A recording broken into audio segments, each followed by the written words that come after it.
नमस्कार, मैं हूं आपके साथ सोनिया। बुलेटिन की शुरुआत करेंगे। सीएम पुष्कर सिंह धामी ने मुख्यमंत्री युवा विद्यार्थी मंथन में शिरकत की। आइए अब आपको सीधे लिए चलते हैं मुख्य सेवक सदन मुख्यमंत्री आवास देहरादून, जहां सीएम धामी छात्र छात्राओं से संवाद कर रहे हैं।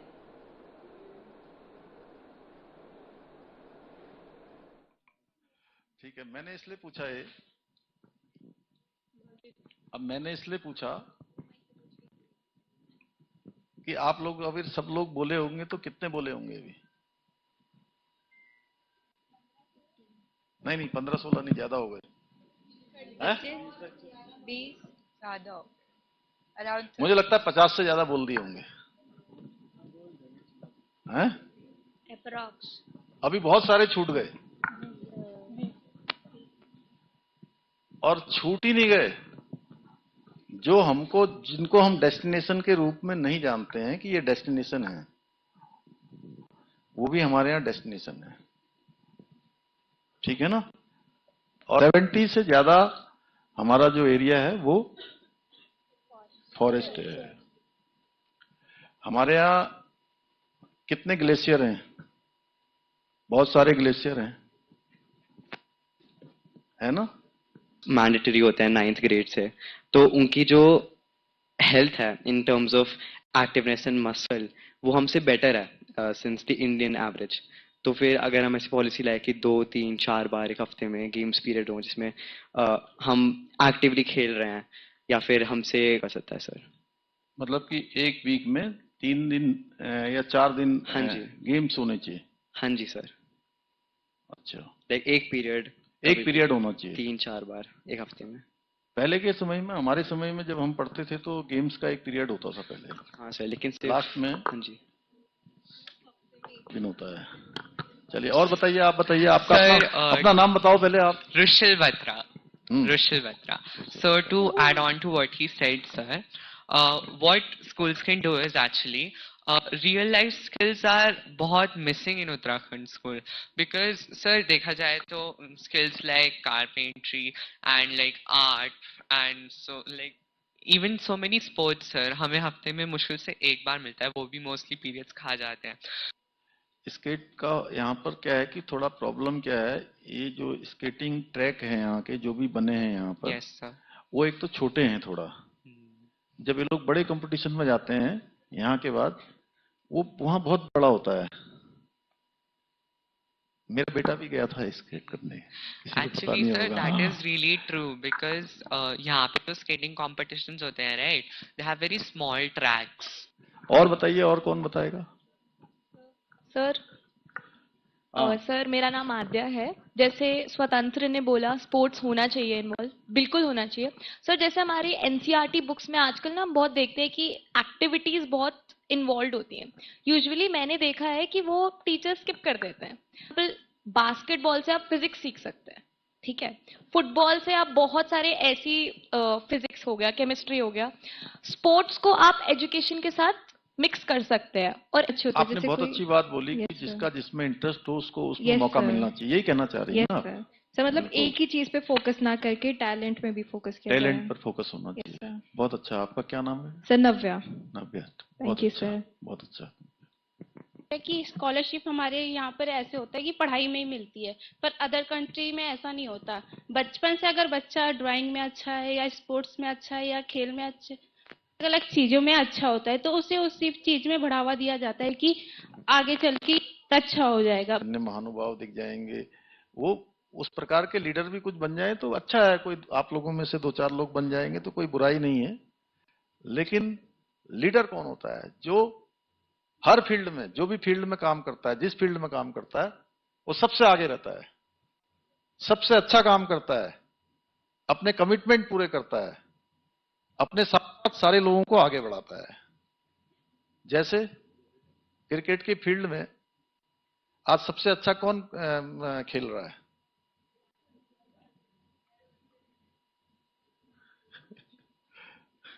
विराट कोहली खेल रहा है। अब तो हो गया उनका, है वैभव सूर्यवंशी। तो अभी हम कह सकते हैं उनको, जैसे एक समय में कौन था थोड़े दिनों पहले, किसको मास्टर ब्लास्टर किसको बोलते थे? जैसे ही बल्ला चलता था तो निकलते थे ना, चौका मारा, छक्का मारा, 4, 6, हर बॉल पर रन है। नए नए जो नई नई खेतियां करते हैं, नए नए आविष्कार करते हैं, उनको हम कह सकते हैं एग्रीकल्चर के। तो मैं ऐसे सैकड़ों सेक्टर आपको बता सकता हूं, या मैं चर्चा कर सकता हूं आपसे। आप लोग भी जानते हैं, कुछ मैं जानता हूं, कुछ आप जानते हैं। तो इसलिए मैंने पूछा कि लीडर कौन कौन बनेगा। तो आप बताइए लीडर कौन कौन बनेगा।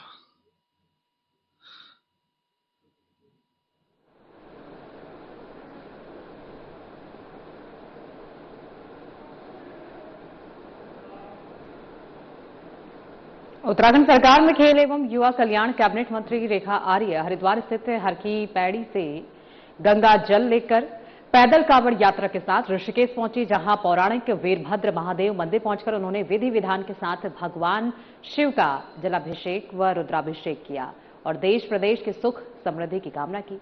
वीरभद्र महादेव मंदिर में जलाभिषेक करने के बाद कैबिनेट मंत्री रेखा आर्य ने अपनी इस 22 किलोमीटर लंबी संकल्प कांवड़ यात्रा का उद्देश्य साझा किया। उन्होंने बताया कि इस यात्रा के पीछे 2 प्रमुख राष्ट्रीय संकल्प हैं। भारत को साल 2036 के ओलंपिक खेलों की मेजबानी प्राप्त हो और देश में इसका सफल आयोजन हो। देश वैश्विक स्तर पर खेलों के क्षेत्र में एक अग्रणी महाशक्ति के रूप में स्थापित हो। बताया कि प्रधानमंत्री नरेंद्र मोदी के खेल महाशक्ति भारत के विजन से प्रेरित होकर उन्होंने भगवान भोलेनाथ के दरबार में ये प्रार्थना और संकल्प लिया है।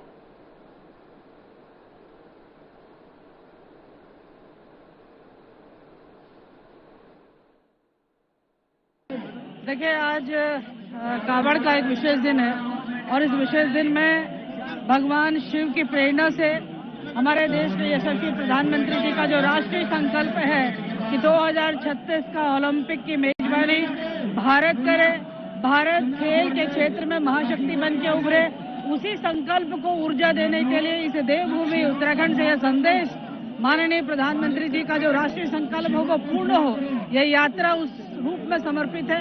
ये यात्रा हर की पौड़ी से हमारे श्रद्धेय गुरु जी आदरणीय हरिगिरी जी महाराज जी और हमारे साथ में हमारे समस्त अखाड़ों के अध्यक्ष रविंद्र जी महाराज जी हमारे साथ में, आप दोनों के आशीर्वाद से, संतों के संकल्प से ये यात्रा हर की पौड़ी से प्रारंभ हो रही है। वीरभद्र महादेव मंदिर में जलाभिषेक करते हुए यात्रा अपनी समापन का अंतिम चरण में पहुंचेगी। चुनाव से पहले उत्तराखंड बीजेपी ने संगठन में बड़ा विस्तार किया है। प्रदेश अध्यक्ष महेंद्र भट्ट ने अपनी टीम का विस्तार करते हुए कई नेताओं को नई जिम्मेदारियां सौंपी। बीजेपी की ओर से स्थायी आमंत्रित यानी पद सदस्य, विशेष आमंत्रित सदस्य और प्रदेश सदस्यों की घोषणा की गई। सूचना के मुताबिक 25 नेताओं को स्थायी आमंत्रण पत्र दिया गया है। 121 नेताओं को प्रदेश कार्य समिति सदस्य की जिम्मेदारी दी गई है। इस तरह कुल 168 नेताओं को संगठन में महत्वपूर्ण जिम्मेदारियां मिली हैं। चुनावी साल से पहले हुए इस विस्तार को बीजेपी की चुनावी तैयारियों से जोड़कर देखा जा रहा है। पार्टी संगठन को मजबूत करने और ज्यादा से ज्यादा नेताओं को जिम्मेदारी देने की रणनीति पर आगे बढ़ रही है। खास बात यह है कि कुछ दिन पहले कांग्रेस भी अपनी भारी भरकम स्टेट टीम की घोषणा कर चुकी है। ऐसे में दोनों प्रमुख दल चुनावी तैयारियों में जुट गए हैं।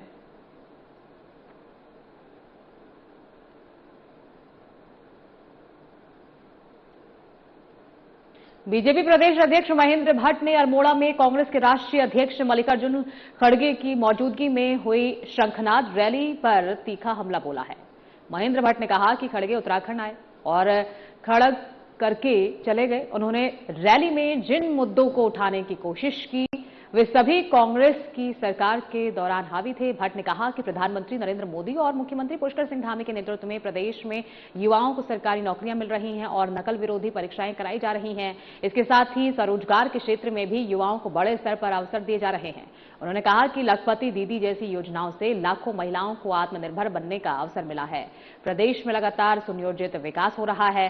बीजेपी प्रदेश अध्यक्ष ने आरोप लगाया कि कांग्रेस केवल चुनावी जुमले उछाल रही है, जिससे जनता गंभीरता से नहीं ले रही है।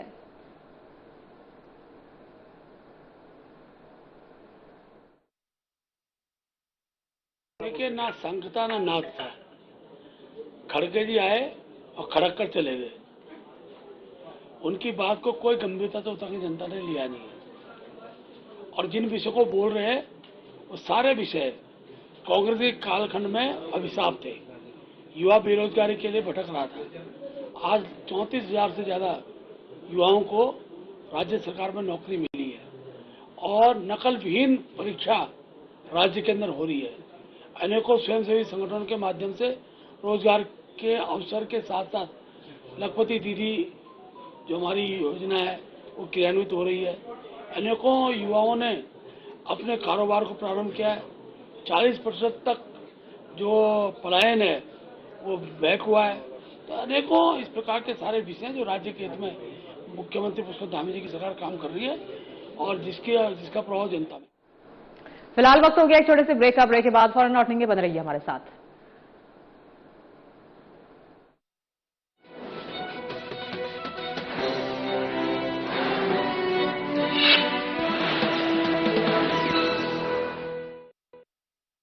प्रधानमंत्री नरेंद्र मोदी के मार्गदर्शन और मुख्यमंत्री पुष्कर सिंह धामी की दूरदर्शी सोच से प्रदेश के युवाओं को मिल रहे स्वरोजगार के नए अवसर। मौन पालन को स्वरोजगार का जरिया बना रहे सैकड़ों युवा वन संपदा से भरपूर उत्तराखंड के जंगलों में रखे ये सैकड़ों मौन बॉक्स स्वरोजगार में शहद की मिठास घोल रहे हैं। शहद उत्पादन को ग्रामीण आर्थिकी का जरिया बनाने के लिए राज्य सरकार ने नई मौन पालन नीति को मंजूरी दी है, जिससे किसानों के चेहरे खिल उठे हैं। मैं राज्य सरकार का बहुत ही आभारी हूं कि उन्होंने मधुमक्खी पालन के लिए बी कीपिंग पॉलिसी लाई और इस बी कीपिंग पॉलिसी के बनने से हमारे जैसे लाखों मधुमक्खी पालकों को एक नया रास्ता मिलेगा। मधुमक्खी पालन को प्रदेश में बढ़ावा मिलेगा।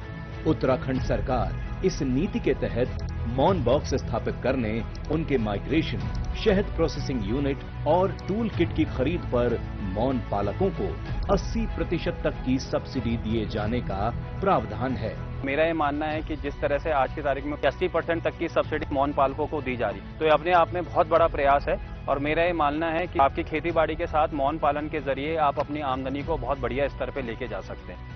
उत्तराखंड में वर्तमान में लगभग 3,300 मीट्रिक टन शहद उत्पादन हो रहा है, जिससे 10,000 से ज्यादा लोगों की आजीविका चल रही है। राज्य सरकार ने अब 15,000 मीट्रिक टन शहद उत्पादन का लक्ष्य रखा है, जिससे 25,000 किसानों को लाभ मिल सकता है। राज्य सरकार मौन पालन को मिशन बनाकर चल रही है। किसानों को मौन पालन से संबंधित ट्रेनिंग के साथ ही उन्हें कई तरह के प्रोत्साहन भी दिए जा रहे हैं। मौन पालन से मिलेगा स्वरोजगार, किसानों की हितैषी उत्तराखंड सरकार। हिमालय की खूबसूरत वादियों में बसा उत्तराखंड, जहां सैकड़ों युवा उद्यमिता और नवाचार से आत्मनिर्भरता की नई कहानी लिख रहे हैं। प्रधानमंत्री नरेंद्र मोदी के मार्गदर्शन और मुख्यमंत्री पुष्कर सिंह धामी के दूरदर्शी नेतृत्व ने युवाओं के सपनों को पंख लगाए हैं। राज्य में स्टार्टअप नीति लागू होने के बाद से उत्तराखंड छोटे उद्यमों का हब बनता जा रहा है। स्पंदन नाम की बेहद छोटे आकार की ये portable ECG device health sector में एक क्रांतिकारी इनोवेशन है।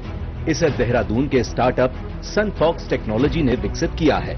अंतर्राष्ट्रीय स्तर पर भी उत्तराखंड के इस स्टार्टअप ने अपनी छाप छोड़ी है। उत्तराखंड सरकार जो स्टार्टअप पॉलिसी लाई है उससे हम लोग बहुत ही खुश हैं। हम एज अ सनफॉक्स रोजगार दे पा रहे हैं। ऐसे कई सारे जितने भी उत्तराखंड के स्टार्टअप हैं काफी लोगों को रोजगार दे पा रहे हैं। इसी तरह इलेक्ट्रिक और पेट्रोल गो कार्ड्स के निर्माण में उत्तराखंड के स्टार्टअप फ्लक्स मोटर्स ने देश भर में पहचान बनाई है। ये स्टार्टअप 2021 में शुरू हुआ था। उत्तराखंड में शुरू करने का मेजर एक रीजन ये था कि यहाँ की पॉलिसी जिस तरीके से सपोर्ट करती है हम स्टार्टअप्स को, और जिस तरह का इंक्यूबेशन सेंटर यहाँ पे गवर्नमेंट के थ्रू बहुत ज्यादा सपोर्ट मिलता है हमें यहाँ पे स्टार्टअप को ग्रो करने में। IT, health, robotics, electric vehicle, tourism जैसे क्षेत्रों में सैकड़ों स्टार्टअप नवाचार, हुनर और उद्यमिता में उत्तराखंड की बढ़ती साख के प्रतीक बन रहे हैं। स्टार्टअप नीति के तहत स्टार्टअप को वित्तीय मदद देने के लिए राज्य सरकार ने 200 करोड़ रुपए का फंड बनाया है, जिससे स्टार्टअप्स अपने व्यवसाय को बड़े स्तर पर विस्तारित कर सकेंगे। स्टार्टअप के लगातार विस्तार से न सिर्फ युवाओं की नवाचारी सोच को नया आयाम मिल रहा है, बल्कि हजारों युवाओं को प्रदेश में ही रोजगार के अवसर भी मिल रहे हैं। स्टार्टअप का हब बन रहा उत्तराखंड, उद्यमिता में आगे बढ़ रहा उत्तराखंड।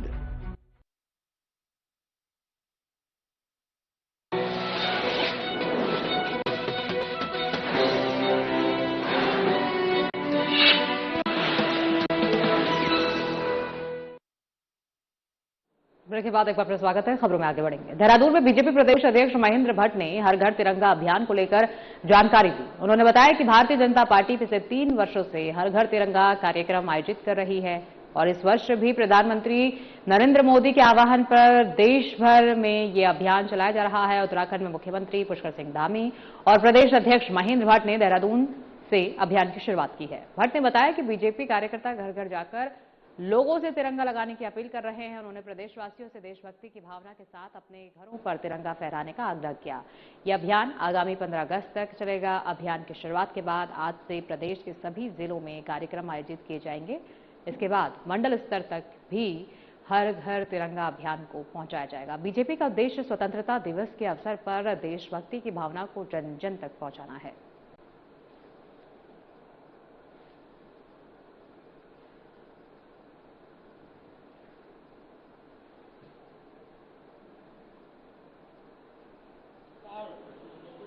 पिछले 3 वर्षों से हम लोग कर रहे हैं और पूरे देश के अंदर यह कार्यक्रम चल रहा है। प्रधानमंत्री मोदी जी ने तिरंगे के महत्व को, युवाओं को तिरंगे के प्रति उसका भाव और राष्ट्र प्रेम का भाव और समान एकता का जो भाव है वो तिरंगा पकड़ते खड़ा होता है। इसलिए प्रत्येक नागरिक अपने घर के ऊपर तिरंगा खड़ा करे। हर कार्यकर्ता तिरंगा युवा कार्यकर्ता तिरंगा यात्रा को लेकर और एक राष्ट्रभक्ति भाव अपने अंदर जागृत करे, उस भाव के साथ ये कार्यक्रम चल रहे हैं। हल्द्वानी में कांग्रेस के राष्ट्रीय अध्यक्ष मल्लिकार्जुन खड़गे की रैली को लेकर बीजेपी ने कांग्रेस पर निशाना साधा है। बीजेपी अल्पसंख्यक मोर्चा के पूर्व प्रदेश अध्यक्ष इंतजार हुसैन ने रैली में अपेक्षित जन समर्थन नहीं मिलने का दावा करते हुए इसे कांग्रेस के प्रति जनता के घटते विश्वास का संकेत बताया। उन्होंने कहा कि रैली में भीड़ कम रहने की जिम्मेदारी बीजेपी या प्रशासन पर डालना कांग्रेस की अपनी विफलता से ध्यान भटकाने की कोशिश है। इंतजार हुसैन ने कांग्रेस नेताओं को सलाह दी है कि वे प्रशासन और लोकतांत्रिक संस्थाओं पर आरोप लगाने के बजाय लगातार मिल रही चुनावी हार के कारणों पर आत्ममंथन करें। उन्होंने दावा किया कि उत्तराखंड की जनता मुख्यमंत्री पुष्कर सिंह धामी के नेतृत्व वाली बीजेपी सरकार के विकास कार्यों से संतुष्ट है। इंतजार हुसैन ने आगामी 2027 विधानसभा चुनाव में बीजेपी की दोबारा पूर्ण बहुमत से सरकार बनने का दावा किया है। अब कांग्रेस इन आरोपों पर क्या जवाब देती है, ये देखना अहम होगा।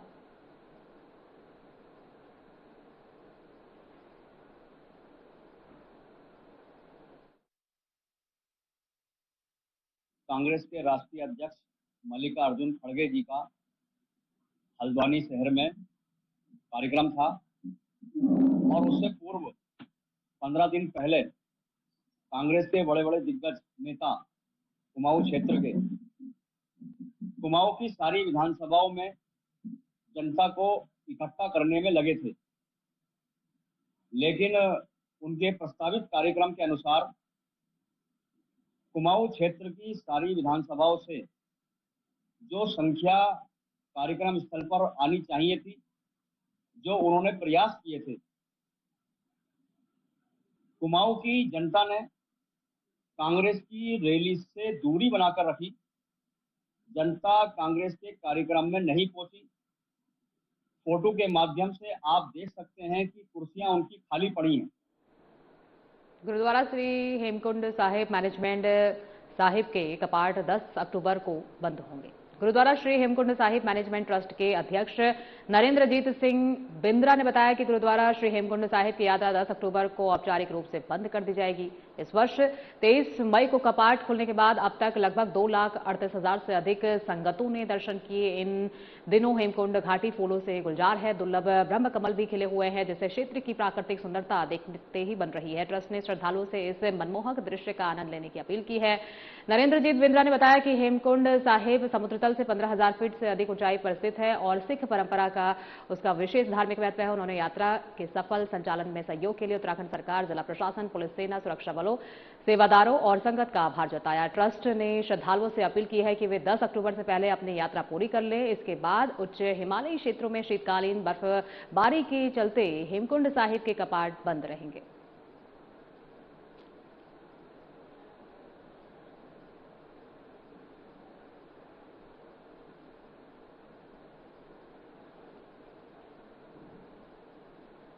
सावन के दूसरे सोमवार को नीलकंठ में जलाभिषेक करने के लिए कांवड़ियों की आस्था का सैलाब देखते ही बन रहा है। नीलकंठ और मणिकूट पर्वत की घाटी हर हर महादेव के जयकारों से गूंजती हुई नजर आई।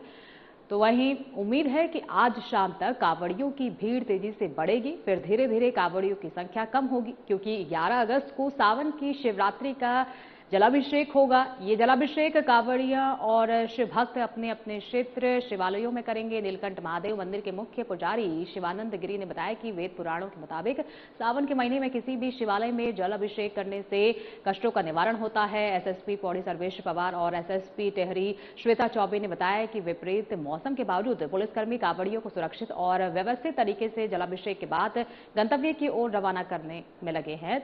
अभी तक 40 लाख के करीब कांवड़ियों ने जलाभिषेक कर लिया है।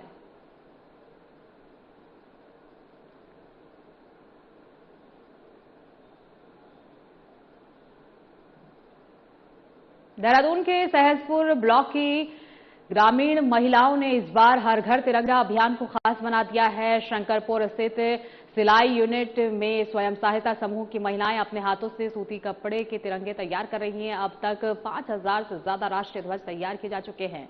रीप और एनआरएलएम के सहयोग से संचालित इस यूनिट में 15 से 20 महिलाएं तिरंगा निर्माण में जुटी हैं। स्वतंत्रता दिवस और गणतंत्र दिवस के दौरान इन तिरंगों की मांग बढ़ जाती है। स्कूलों, सरकारी विभागों, सामाजिक संस्थाओं और स्थानीय बाजार से भी महिलाओं को लगातार ऑर्डर मिल रहे हैं। तिरंगा निर्माण इन महिलाओं के लिए रोजगार के साथ आर्थिक सशक्तिकरण और आत्मनिर्भरता का एक माध्यम बन रहा है। बीते गणतंत्र दिवस पर तिरंगे की बिक्री से समूह की महिलाओं ने करीब 1 लाख रुपए की बचत अर्जित की थी। इस बार जिला प्रशासन समेत अन्य लोग इनसे तिरंगे खरीदकर वोकल फॉर लोकल को बढ़ावा दे रहे हैं।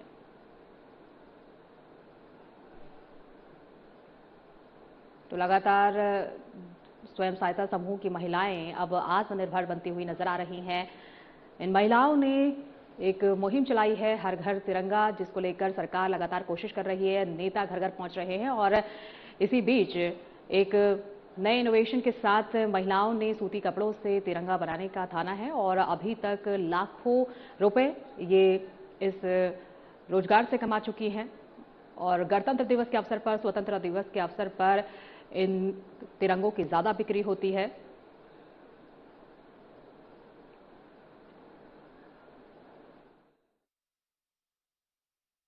रीप परियोजना के तहत हमने सहसपुर ब्लॉक में एक सिलाई यूनिट का स्थापना की थी और उसी सिलाई यूनिट में हमारी जो आस्था क्लस्टर की महिलाएं हैं वो इसमें झंडा बनाने का काम कर रही हैं। पूर्व में भी इनके द्वारा झंडे बनाए जाते थे, पर क्योंकि अब इनको एक प्रॉपर यूनिट सेटअप करके दिया है तो इस बार इनका बहुत लार्ज स्केल पे झंडा बनाने का योजना है। और इसमें हमारी लगभग 15 से 20 महिलाएं हैं जो इसमें झंडा बनाने का कार्य करेंगी। और हर घर तिरंगा कार्यक्रम भी हमारा इसमें जो झंडे की आवश्यकता हमको पड़ेगी तो ये भी हम इनके माध्यम से प्रोक्योर करेंगे। और बहुत ही अच्छा मतलब एक इनिशिएटिव भी है और अच्छा कार्य भी इनको मतलब आमदनी में भी इनकी काफ़ी बढ़ोतरी इससे होगी।